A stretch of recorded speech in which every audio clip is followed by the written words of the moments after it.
Hello, welcome everyone. I'm so glad to see you tonight. I'm so glad you're here. My name is Christy, for those of you that don't know yet, and I'm the Systematic Mama, and I just love helping families simplify their lives through just simple systems that just make everything run smoother. So I'm so glad that you're here tonight. Thank you so much for joining me. And just quickly, I wanted to let you know what we're going to do tonight. And to start with, we're going to go through the last couple of videos. I'm just going to do a quick recap of those. And so we're going to be talking about decluttering your kitchen. And then we're going to be talking about getting your family to help with the kitchen cleanup. And we're also going to be talking about organizing your fridge and all the solutions for dealing with paper clutter. And so before we dive into those, go ahead and just drop me a thumbs up down in the chat if you're, just ready for some organizing and some decluttering tips. And so what we're going to do tonight is we're just going to quickly recap some of the tips that I shared in those videos. So those of you that haven't had a chance to watch those videos yet, that way you kind of have an idea of what we're talking about here. And then you can go back later and watch those videos. And then I'm going to take your live questions. So go ahead and be typing those in the chat, and I'm going to get to those as we go through the different topics tonight. And then throughout, I'm going to be sharing different practical tips with you. And so the first topic we're going to be talking about is just decluttering your kitchen. And in that video that I made a few weeks ago that you can go back and watch after this live is done, I shared my 4 easy steps to declutter your kitchen. And the first step is to just take everything out. And so take everything out of your cupboards and drawers. And then after you've done that, then the second step is you can sort into categories. And that'll make the third step so much easier, which is decluttering what you don't need. Because then you can really see, hey, what do I have here? What don't I use? What is mismatched? What doesn't fit anymore? And then step 4 is to organize what's left. And so after you've got this clean and decluttered and organized kitchen, then I shared the 4 easy steps to maintain that. And the first thing is to do just a 5 to 10 minute quick tidy every evening. And so before you go to bed, just spend 5 or 10 minutes. It's very quick. The first thing is just clear the counters and the sink and get the dishwasher going. And then the third step is to wipe the counters, make sure those are all clean. And then step 4 is to program your coffee maker to start so that in the morning your coffee is ready for you if you drink coffee and you're coming into a clean kitchen in the morning. It feels so great to start your day that way. And it only takes a few minutes. And then step 2 to maintain your decluttered kitchen is to have a donations basket. And I've got mine here, and I shared this in the video, and mine is labeled on this side, and this lives on the shelves in our back closet. And this is actually empty because I just last week, it was about 3/4 full, and I decided to fill it up in a bag and take it down to the thrift store. And so now it's ready to fill up if I find things, and then when it's full, take it down to the thrift store again. And then the third thing to help maintain your decluttered kitchen is to have some type of system for papers that come in the home. And maybe that's somewhere else in your home, but I find that papers do like to come into the kitchen because it is a place that everyone hangs out. And then step 4 is assign kitchen duties to all of your kids or yourself or your spouse, but share the load with everyone because it just makes it so much easier to keep your kitchen clean and organized and just decluttered if everyone is helping pitch in. And so go down in the comments now if you have any questions about decluttering your kitchen or keeping it that way. And I'd love to know if you have had a chance to watch that video and if you have implemented any of those tips or suggestions that I shared in that video, if you've had a chance to do anything. And I'd love to hear comments from you if you've had any success with any of those tips. That would be great. And then also if you, what's the hardest part of decluttering your kitchen? What do you find challenging or difficult about that? Go ahead and drop that in the comments as well. And if something comes up, we'll get to it. Otherwise, I'm going to move on to our next topic for tonight. But again, if we're going here and something comes up, feel free to add it to the chats. But the second topic that we're going to talk about tonight, and a video I made a couple of weeks ago, was on how I stopped doing dishes and how you could too. And it was all about using a kitchen duties chart that I shared to help share the jobs between all of your family. And so this actually is a printable that you can download for free. And it's in the description of that video that I shared. And for me, I have 5 kids. And so that's why I have 5 kitchen duties on here. But this chart is customizable. So you can add or delete things. You can change the colors, the font. You can do whatever you want to make it fit for your family. And so you can change the jobs. And then what I do is I have clothespins with my kids' names and I rotate those around. And you can go and watch the video and see all the details about that. But the key is to rotate those jobs weekly so nobody gets bored or burnt out. And I find that that really helps because sometimes they're not a big fan of all of the jobs, but because they only have them for a week and then they know they won't have them for 4 weeks, then it's much easier. And if this is something new you're implementing to your home, I would say just have patience and, especially while you're teaching, maybe new skills or new jobs. And if, your kids are older and they haven't been used to doing chores, just be patient. And they are kids, so you do have to remind them. And, for me, it's not about nagging, but even today, I still do have to remind my kids from time to time. And so the one thing that really helps is to make it something fun and something rewarding that they can look forward to. And so for us, if the kitchen jobs are done all week, then we have a special dessert or a movie night at the end of the week. And it's just something fun to look forward to.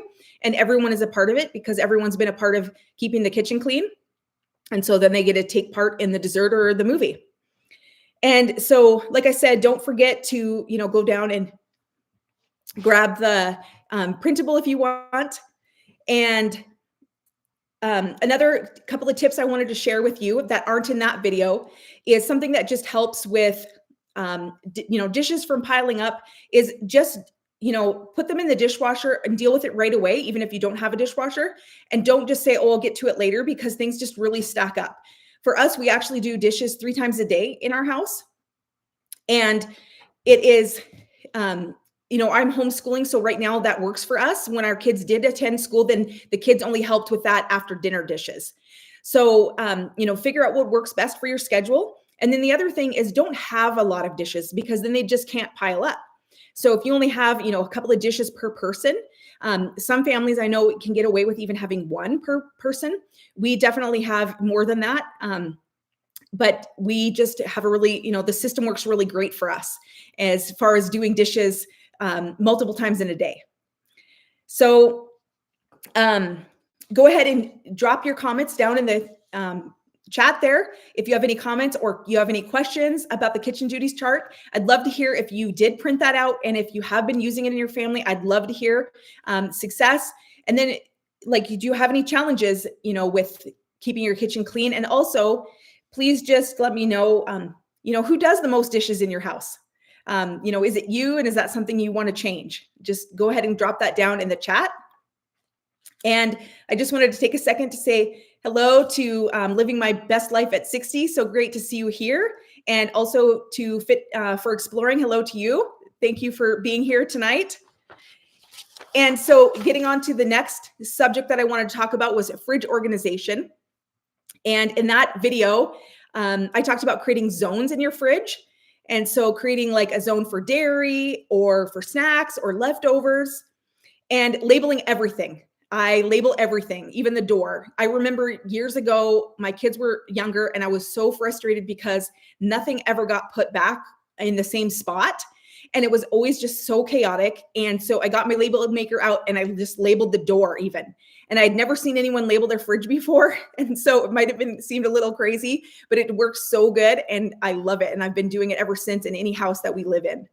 And in that video, I did link my label maker. I got this for my birthday a long time ago from my husband. And it's one of my most cherished gifts. I love it. And it's made me so many labels over the years. And so, and then another tip that I shared was using clear bins to organize things. And these ones are from the dollar store. You can also pick those up on Amazon. They come in multiple sizes.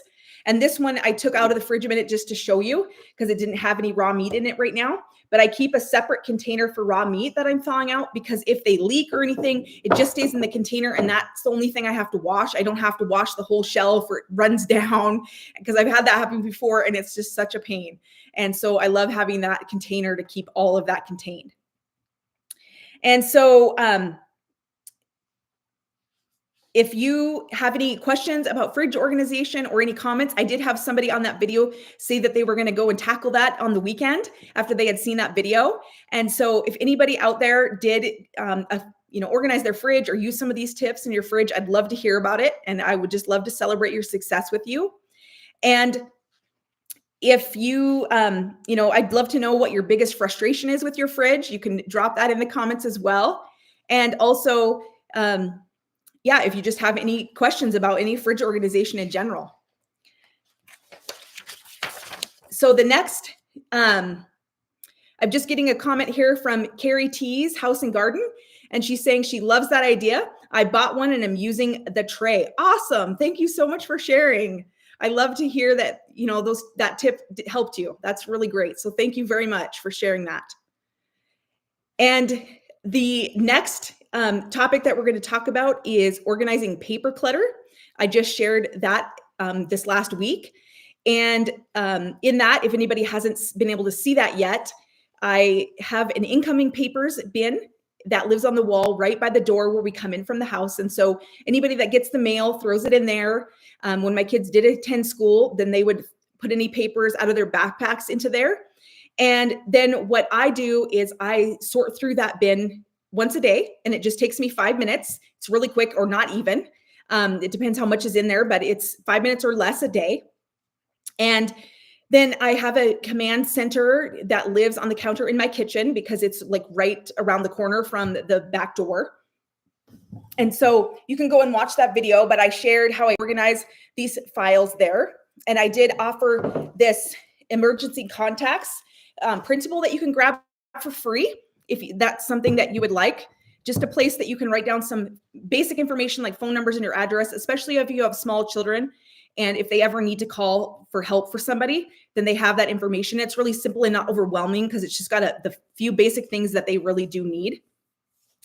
And so in that folder, I have files for everyone in our family. So any papers for any individual person. And then also my tickler folders, which I love. They're labeled with the days of the year, the months of the year, and it corresponds with my calendar. And I can keep tickets and different things. Like just today, a couple of my kids got registered for a football camp that's coming up, and I printed off the confirmations and put them in the February folder because it's coming up in a couple of weeks, and then they're there if I need them to reference. And that way I never lose anything. It's just so awesome. So requisition things for doctors and tickets and invitations and whatnot live in there. So go and watch that video if you haven't had a chance, and grab that free printable if that would help you. And that's just a question I have for you is, do you have any piles of paper right now living somewhere in your house? And if you do, just shoot that in the comments and let me know. And also, have you had a chance to implement any of the tips that I did share? I know that I had a lot of people asking questions and different things, and a lot of people just love the ideas. And so I'd love to hear if you had success with that as well. And go ahead and pop that down there. And so I want to just thank you all for being here tonight and watching. And I thank you so much for all of the comments and feedback I've had on those last few videos. And it means a lot to me. And I'm so glad that a lot of the tips and things are helping, and it's spurring on great conversations. And I just wanted to take a minute and remind you, a lot of my last videos have free printables. So look for those in the descriptions. And Carrie T's House and Garden, she's just saying that she always has papers on her desk and I need to use your system. Well, that's great, Carrie. I'm so thankful. And so, yeah, check out that video, watch the details. And I'm actually going to be having the next couple of weeks, I'm going to be having more content on papers. So different systems for recipes. And I'm going to show that a second because I've been having a lot of questions about that. And I do have a system that I use for storing recipes. And I have different binders, and I'm going to be sharing how I do that in an upcoming video. And then I'm also going to be sharing how I do organize my desk. And I've had a lot of people asking about how to organize receipts and bills and medical papers. So I'm going to be sharing my filing system. And I also am going to be sharing this budget binder that I use and how I very easily take care of my bills and budgeting. And I did talk about that very briefly in my video that I just had about paper management. Because if you remember, I showed how I have my office folder. And so in here, and then once a week, I take this and I bring it actually to my office, where my desk is. And then that's where I will sort things and deal with things and, pay bills and whatnot. So I'm going to be sharing that full system of how I do that in a very upcoming video very soon. But I did want to let you know that tomorrow's video that's coming out is just a really great way to get food at a discount. And I've been doing this for about 10 years, a great way to build my pantry and get food into my home at a discount. And so that's something I just wanted to share with you if you wanted to take advantage of that as well. So look for that video tomorrow. And then the next several videos, like I said, I'll be talking about more paper systems. And I just wanted to say hello to Living My Best Life at 60. She just shared this live stream. So that's great. Thank you so much. I really appreciate it. And I appreciate all your guys' feedback and comments on all the recent videos. And I haven't had too many questions coming in, and that's okay. But if you do come up with other questions after this live stream, you can still post them in the comments on this live stream, or even on the videos that I've posted if there's questions that you have. But in the meantime, stay tuned for tomorrow's video and also the other videos that are coming up in February. And then I wanted to tell you that in March, what I've decided, because I have an amazing system for daily and weekly cleaning, and I have a great routine and system for that. And so I'm going to be sharing that system that I use as a printable that you can download and print out, and then you can follow along, because I'm going to be doing a cleaning challenge in the month of March. And I'm going to show you how I keep my house clean and tidy, even being as busy as I am. So look for that and follow along. That'll be coming up in March. So I'm super excited for that. And that is all I have for you guys tonight, unless any other last minute questions or comments come in. So I'm not seeing anything right now. So I want to thank you all for being here so much. I truly appreciate it. And I hope you have a great night.